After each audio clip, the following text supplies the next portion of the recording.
제가 아마 이 교회에 온 이후에 로마서는 처음으로 설교를 하는 것 같습니다. 실은 언젠가 로마서를 시리즈로 하는 것이 목표 중 하나인데요. 이것은 저만이 아니라 마치 여러분들이 각자의 자신의 살아가는 터에서 로망이 있잖아요. 나는 이런 사람이 되면 좋겠다라고 하듯이 목사들의 로망 중에 하나가 이 로마서를 처음부터 끝까지 강해 설교하는 겁니다.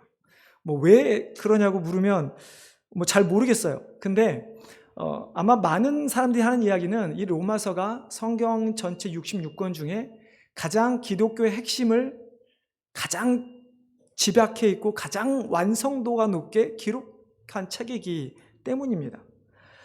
로마서는 총 16장으로 구성되어 있습니다. 1장부터 11장까지는 말 그대로 우리가 기독교의 교리라고 하는 교리편으로 되어 있죠. 그리고 12장부터 16장까지는 이렇게 살아라, 어떻게 살아야 하는가, 이렇게 살아라, 실제편이 기록되어 있습니다. 실제편을 보면 로마서가 다른 서신들과 좀 다른 것은, 다른 서신들은 어떤 한 특정한 교회가 가지고 있었던 문제들의 어려움에 대해서 보통 기록을 합니다. 물론 그렇다고 해도 그 가운데 기독교의 핵심들은 담아있죠. 그러나 로마서는 비록 로마 교회에 쓰는 편지임에도 불구하고 단순히 로마 교회가 아니라 그 내용들을 보면 기독교인이면 이 세상에서 살아갈 때 누구나 부딪힐 수 있는, 맞닥뜨릴 수 있는 문제들, 세상의 권세, 그러니까 정치하는 세상의 권력 앞에서 우리는 어떻게 반응을 해야 되느냐, 혹은 믿음이 연약한 자들, 혹은 믿음이 강한 자들은 어떻게 살아야 하느냐, 이런 것들에 대한 실질적인 것들이 담겨 있는 것이 로마서입니다. 어찌 보면 아주 방대한 책이기도 하고, 단 16장이지만 아주 방대하기도 하고 아주 내용이 심오하고 깊은 책이다 보니까 아마 목회자들이 자신의 삶 가운데 한 번쯤은 분명히 도전하고 싶은 것이 이 로마서가 아닐까 합니다. 저도 언젠가 제 영성이 좀 더 깊어지고 연륜이 깊어지면 여러분들은 지루해하실지는 모르겠지만 로마서를 한번 강해해보고자 하는 욕심이 조금은 있습니다. 아무튼 오늘은 로마서를 강해하는 것이 아니기 때문에 오늘 본문으로 한번 들어가 보도록 하겠습니다. 여러분, 기독교의 핵심이 무엇입니까? 한 단어를 생각해봐라, 말해봐라, 혹은 문장으로 말해봐라 라고 한다면 하나님의 사랑? 아니면 구원? 아니면 하나님의 사랑으로 말미암아 인간을 구원하려는 계획을 성취하신 예수 그리스도? 이런 종류로 아마 이야기를 할 수가 있을 것입니다. 결국은 기독교의 핵심은 사랑이고 구원입니다.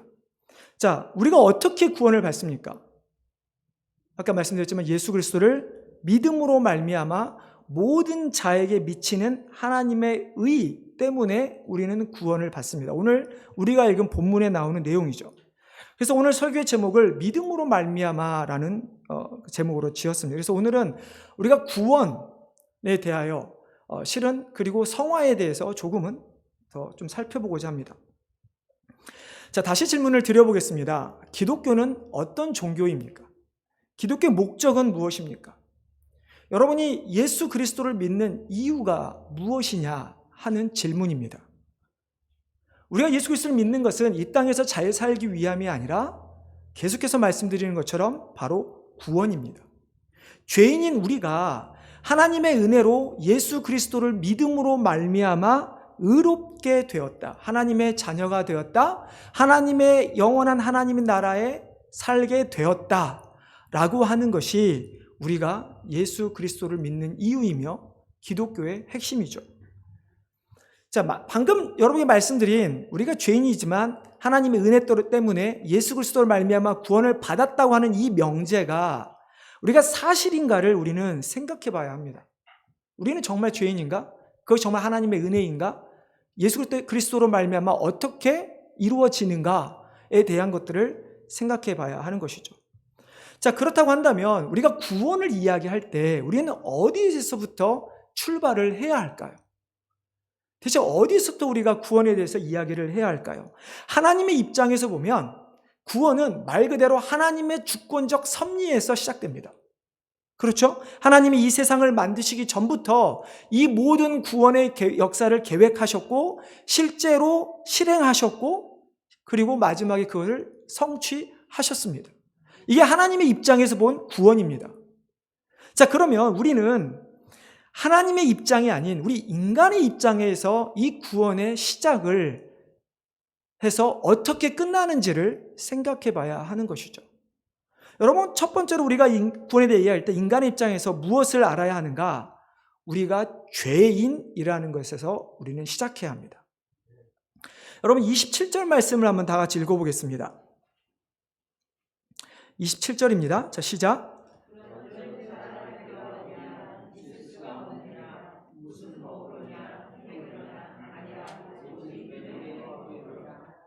네.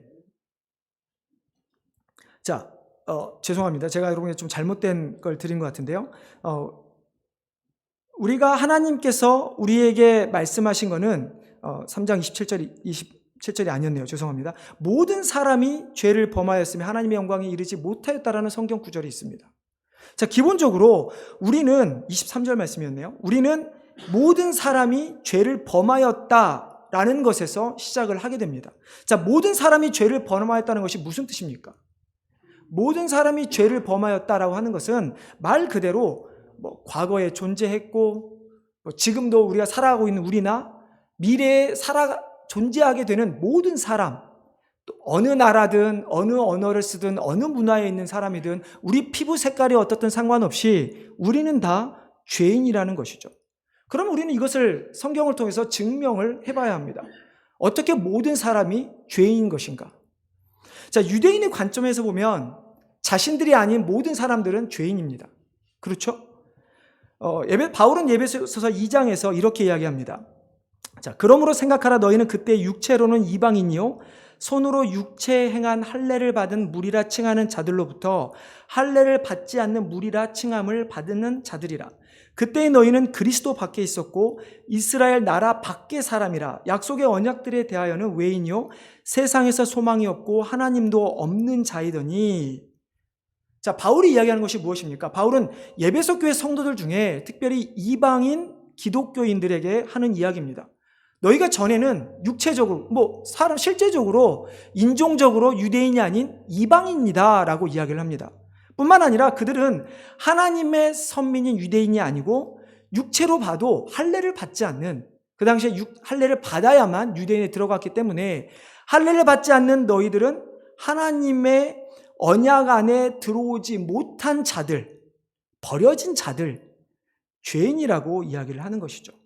그래서 그들은 그리스도 밖에 있었고 이스라엘 나라 밖의 사람이었으며 약속의 언약에 들어가지 못하고 소망도 없고 하나님도 모르는 버려진 자들, 소위 우리는 이것을 죄인이라고 칭하죠. 자, 지금으로 이야기하면 여전히 세상 밖에 하나님을 알지 못하는 자들은 바로 이런 죄인이라고 이야기를 하고 있는 것입니다. 자, 그럼 모든 이방인들은 죄인이면 유대인들은 죄인이 아닐까요? 그들은 하나님으로부터 선택을 받았기 때문에 아무리 그들이 무슨 죄를 짓든 그들은 죄인이 아닐까요? 자, 로마서 1장 18절 32절에 보면 바울이 유대인과 이방인을 따로 언급하지 않습니다. 우리 인간의 죄악된 본성과 우리 실제로 짓고 있는 죄악에 대해서 수없이 많은 것들을 나열하고 있습니다. 여러분 나중에 집에 가서 한번 보십시오. 곰곰이 한번 읽어보십시오. 내가 이 많은 죄 중에 나는 정말 깨끗한가? 나는 몇 가지의 죄를 짓고 있는가? 자, 근데 그뿐만이 아니라 우리가 지금 방금 읽은 로마 3장의 앞에 2장 17절부터 29절을 보면 바울은 유대인들에 대해서 그들이 지은 죄에 대하여 이야기합니다. 자, 바울이 이야기하는 것은 이렇습니다. 바울은 너희가 하나님으로부터 선택을 받았고 하나님께서 너를 내 백성으로 삼기 위해 너에게 율법을 주셨다고 이야기합니다. 그리고 너희가 율법을 지킴을 통해서 하나님을 드러내라고 이야기를 합니다. 그런데 그들은 비록 율법을 지키는 것처럼 보이고 그것이 자신들의 자랑으로 여겨지지만 그러나 실질적으로 그들이 했던 율법을 지켰던 모습, 하나님의 선택된 백성이라고 했던 그 모든 것이 착각이었다고 이야기를 하죠. 하나님께서 이스라엘을 택하신 것은 맞습니다. 우리에게 보여주기 위해서 이스라엘을 택했죠. 그러나 유대인은 선택을 받고 율법을 가지고 있었음에도 불구하고 그들은 어리석은 자들이 되어 율법을 지키지 안아버리고 말았습니다. 즉 하나님께 불순종한 것이죠. 근데 이들의 죄는 단순히 하나님께 불순종한 것이 죄가 아니라 그들이 율법을 지키지 않음으로 말미암아 이방 사람들에게 하나님을 모독하는 기회까지 제공해버리고 말았다는 것입니다. 뭐 이렇게 생각할 수 있죠. 야, 너희가 지금 하는 행동이 정말 하나님이 너희가 원하는 행동이야? 그들의 율법을 지키지만, 말은 율법을 지키지만 실제적으로 그들의 마음속에 품고 있는 것들, 그들이 살아가는 삶에서는 절대로 하나님의 원하시는 모습이 없다는 것입니다. 그들의 모습 가운데 하나님이 나타나 있지 않는다는 것입니다. 결국 그들의 삶에서 하나님이 나타나지 않기 때문에 그들은 율법을 지키지만 이방인들로 하여금 하나님을 모독하는 기회를 주고 만 것이죠. 그래서 바울은 로마서 1장과 2장에 걸쳐서 사람의 죄, 우리 모든 사람의 죄, 그리고 유대인들의 죄를 언급한 후에 3장 9절에서 10절에서 이렇게 결론을 내립니다. 유대인이나 헬라인이나 다 죄 아래 있다고 우리가 이미 선언하였느니라. 그러면서 시편 14편과 53편의 말씀을 인용하면서 이 세상의 의인은 하나도 없다라고 바울은 선언한 것이죠. 그러면서 우리가 읽은 23절 말씀에서 못을 박습니다. 모든 사람이 죄를 범하였음에 하나님의 영광에 이르지 못하였더니. 자, 우리는 여기서 한 가지 생각해 봐야 됩니다. 자, 분명히 성경은 유대인과 이방인들, 즉 모든 사람이 다 죄인이라고 증명을 했죠. 자, 근데 하나님의 관점에서 보면 우리는 분명히 다 죄인이 맞죠. 근데 우리가 하나님을 보지 못했잖아요. 그렇죠? 우리 눈으로 보지 못했고 직접 만나지 못했잖아요. 자, 그러면 하나님의 입장에서는 죄인이지만 우리의 입장에서, 그럼 우리가 생각해 봤을 때 대체 우리가 왜 죄인인 것을 어떻게 알 수 있습니까? 라고 묻는다면 우리는 여러분 스스로 어떻게 나는 죄인인 것을 말할 수 있을까요? 증명할 수 있을까요? 그것은 바로 그 기준이 무엇이냐면 율법입니다. 자, 로마서 3장 19절 20절 말씀을 우리 다 같이 한번 읽어보겠습니다. 여러분 찾으셔서 로마 3장 바로 앞이죠. 19절 20절. 자, 읽어보겠습니다. 자, 시작.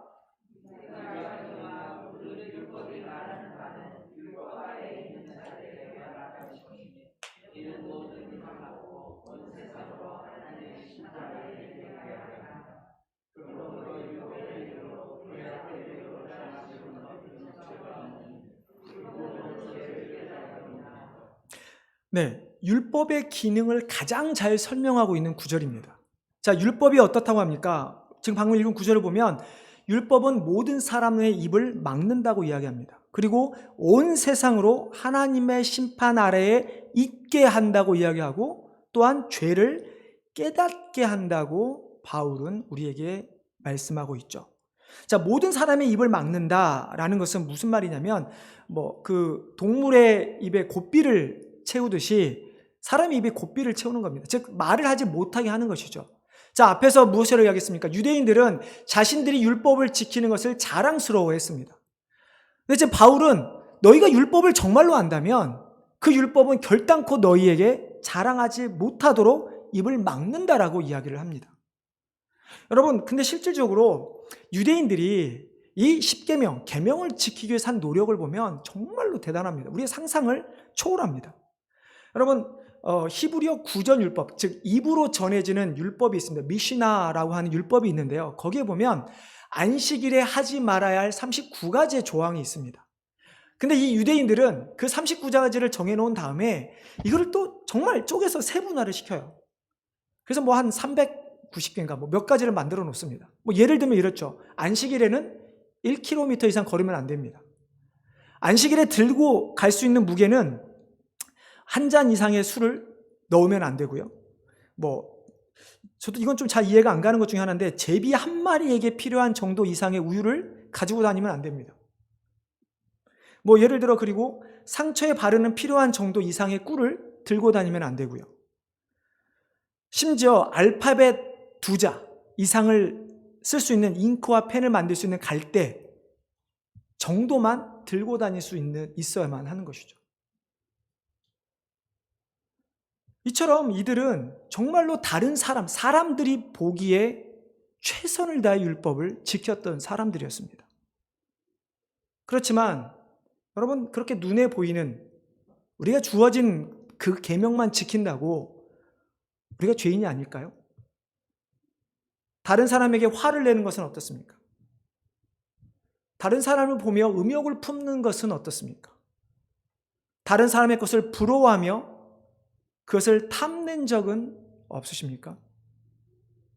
여러분, 율법은 결국 우리로 하여금 죄인임을 인정하게 할 수밖에 없다는 것입니다. 내가 아무리 율법을 잘 지켜도 성경에서 하나님께서 우리에게 주신 명령을 잘 보면 결코 인간은 모든 하나님의 계명과 율법과 명령을 다 지킬 수가 없다라는 결론에 도달할 수밖에 없는 것이죠. 그렇게 되면 어떻게 됩니까? 우리는 죄인이 되는 것입니다. 결단코 우리는 선행을 자랑할 수도 없고, 그렇기 때문에 율법은 죄인 우리를 하나님의 심판 앞에 서게 만들 수밖에 없는 것이죠. 그리고 결국 율법으로 말미암아 우리는 죄인임을 깨닫게 되는 것입니다. 자, 여러분은 죄인이십니까? 지금까지 설명을 드렸습니다. 여러분 죄인이십니까? 우리는 분명 여기서 시작을 해야 한다고 말씀을 드렸습니다. 자, 근데 하나 더 생각한다면 여러분은 얼마만큼의 죄인입니까? 예를 들어 그러니까 100%라가 0부터 100까지 있다면 여러분은 여러분의 삶을 나를 돌아보면서 한 어느 정도 되는 죄인이라고 생각하십니까? 도둑질 정도 하면은 경범죄, 살인을 하면 1급 살인죄, 그러니까 중죄 이렇게 한다면 여러분은 한 30%, 50%, 80%? 여러분 어떻습니까? 우리가 얼마만큼의 죄인이라고 하는 질문 자체가 실은 잘못된 질문이죠. 우리는 100% 죄인입니다. 성경에서 모든 사람은 죄인인데 그 죄인은 100% 완전한 순도 100%의 죄인이라고 이야기를 하죠. 이것이 바로 우리가 읽은 아까 23절의 하반절에 있는 하나님의 영광에 이르지 못하였다라는 문장의 의미입니다. 여러분, 하나님의 영광에 이르지 못하였다는 것은 무엇이냐면 영광이라고 하는 것은 하나님께만 사용되는 단어입니다. 자, 우리가 하나님 앞에 공의로우신 죄가 없으신 하나님 앞에 설 수 있는 사람이 누구입니까? 죄가 없는 사람이죠. 자, 그러면 모든 사람이 죄를 범하여서 하나님 앞에 설 수 없다라고 하는 것은 내가 몇 종류의 죄를 지었는가가 문제가 아니라 나는 하나님의 영광 앞에 설 수 없는 완벽한 죄인이라고 선언을 하고 있는 것이죠. 여러분, 정말로 인간은 어떠한 선함도 갖고 있거나 가질 수가 없는, 우리 스스로는 절대로 선할 수 없는, 물론 세상에서 말하는 소위 선한 일을 하는 사람들이 있다 해서 그들이 선한 것이 아니라 우리는 하나님 앞에서 결단코 선할 수 없는 순도 100%의 완벽한 죄인 것이죠. 여러분, 이것이 우리가 구원에 대한 이야기할 때 우리 인간의 관점에서 가장 먼저 깨닫고 인정해야 하는 부분인 것입니다. 여러분, 그렇지 않으면 우리에게는 예수 그리스도가 필요 없습니다. 다른 종교를 보십시오. 다른 종교를 보면 자신들이 부족하고 죄인이라고 인정을 합니다. 그러나 자신들의 노력, 자신이 선한 것을 행함을 통해서 어느 정도 경지에 도달하려고 노력을 합니다. 심지어 기독교인들 중에서도 내가 선한 것을 해서 하나님의 소위 예쁨을 받아 하나님께서 우리를 어느 경지로 끌어올려 줄 거라고 우리는 생각을 합니다. 근데 여러분, 결단코 우리의 말과 행동, 우리의 노력으로는 하나님의 영광 앞에 설 수 없다라는 것을 기억하시기를 바랍니다. 자, 이렇게 우리가 죄인임을 인정한 다음에 그 다음에 우리 인간의 관점에서 구원에 대해 생각해 볼 때 깨달아야 하는 것은 바로 하나님의 은혜입니다.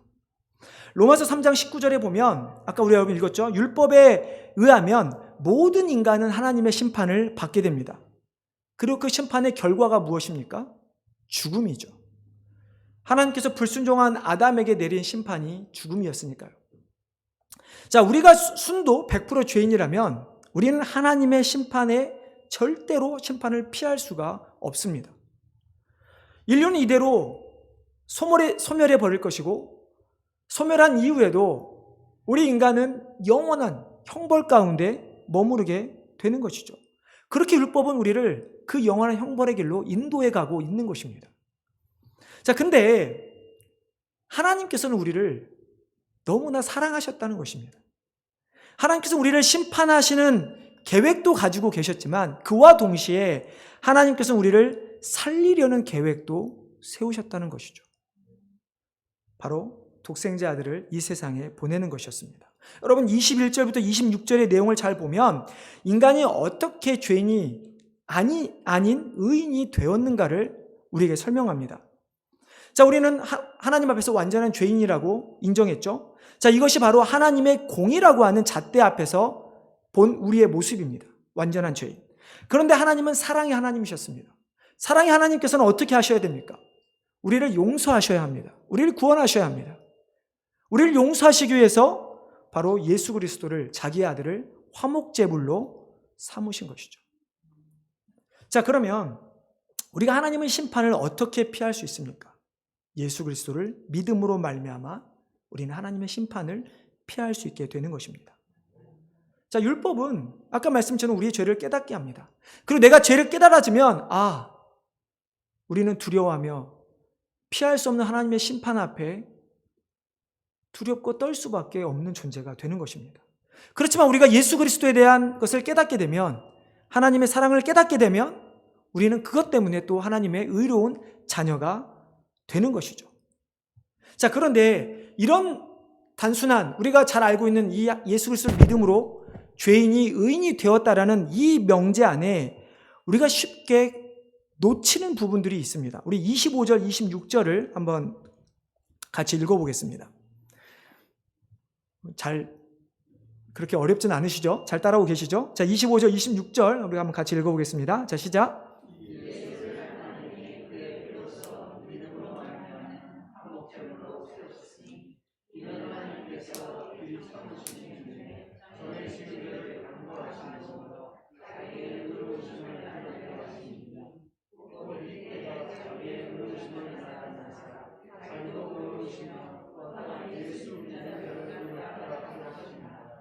아멘.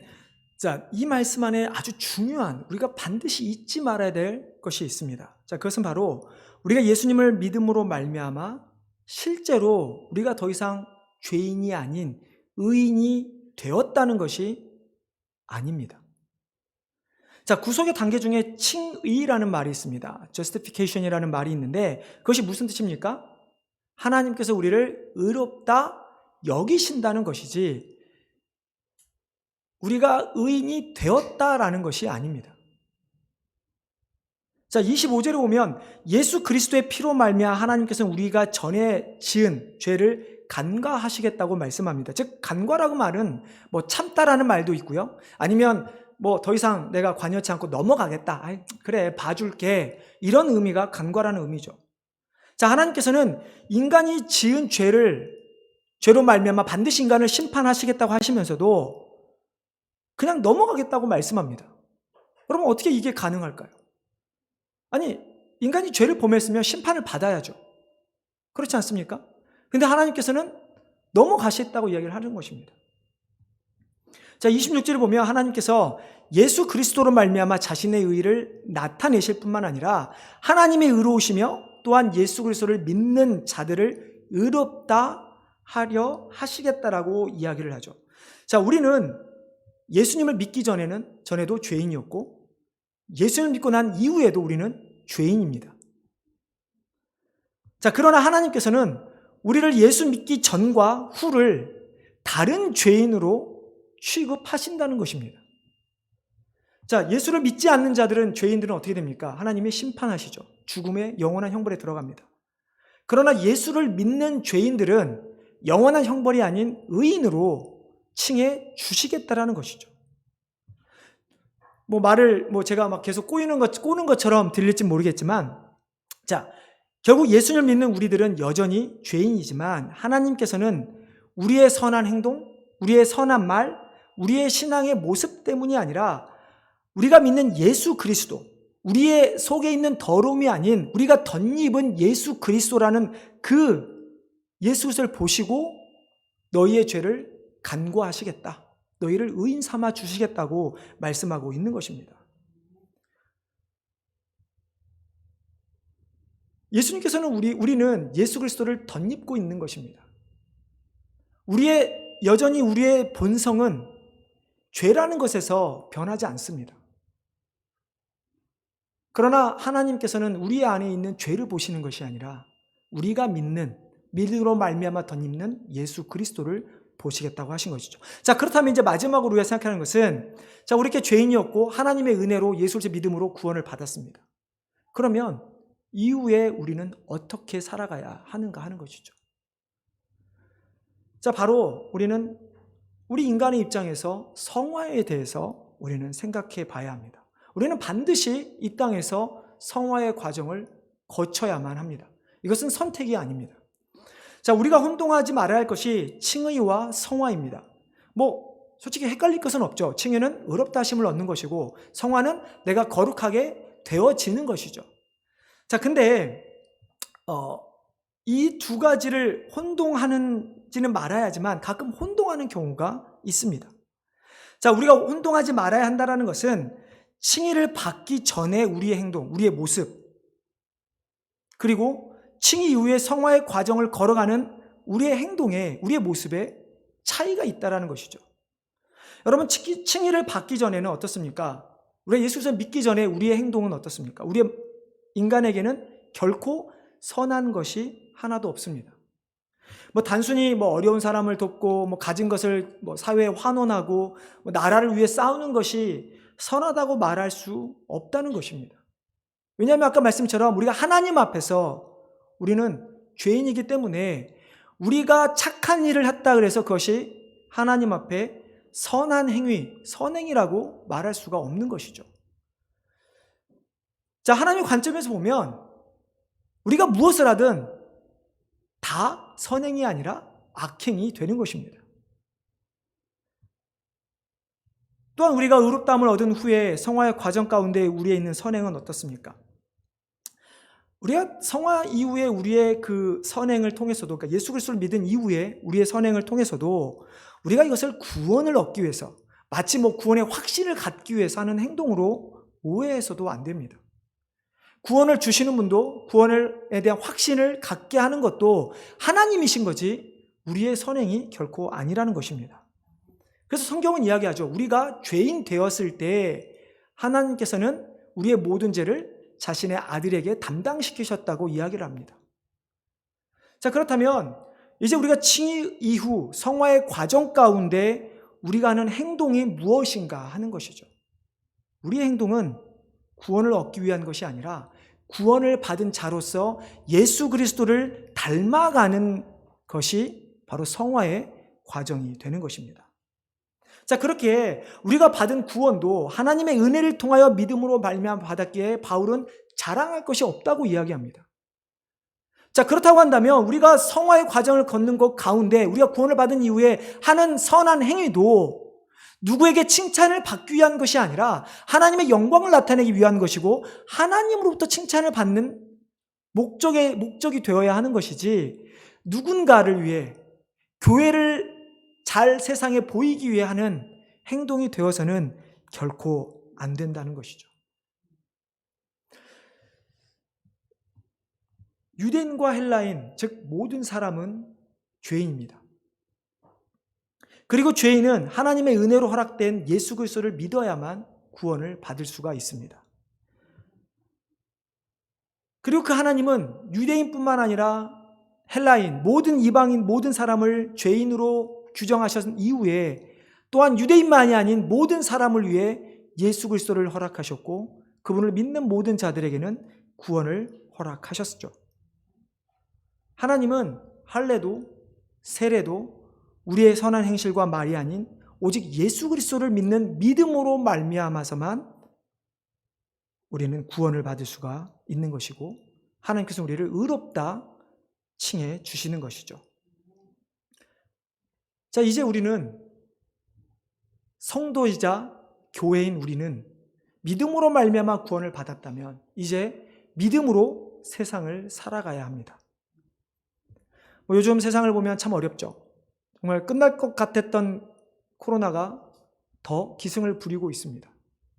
점점 더 물가 상승 때문에 실제로 어려움을 겪는 사람들도 많이 있습니다.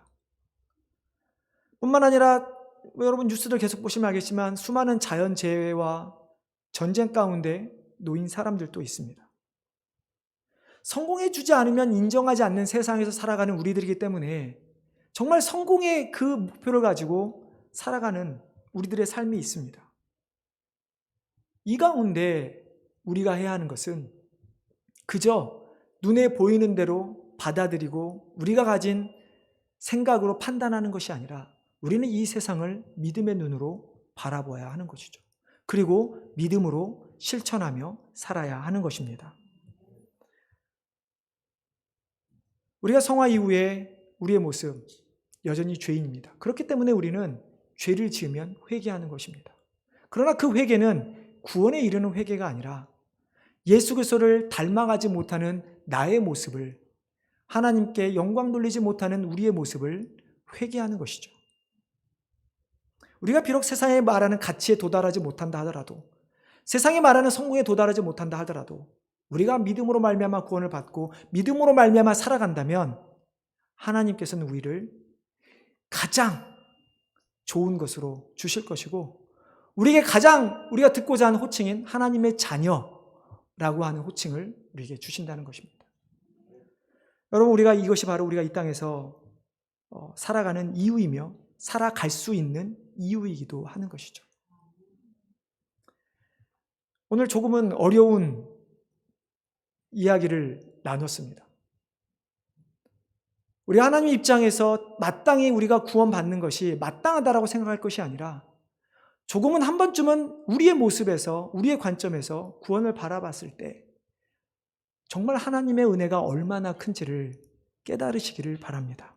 그래서 하나님의 은혜로 인하여 예수 그리스도로 믿는 믿음으로 말미암아 주어진 그 차별 없는 하나님의 의, 내가 이 세상에 어떤 모습으로 살아가든 상관없이 예수 그리스도 때문에 주어진 하나님의 의롭다함을 칭한을 받은 우리는 하나님의 뜻대로 온전히 이 세상에서 하나님을 나타내는 그런 성도님 되시기를 주님의 이름으로 축원합니다.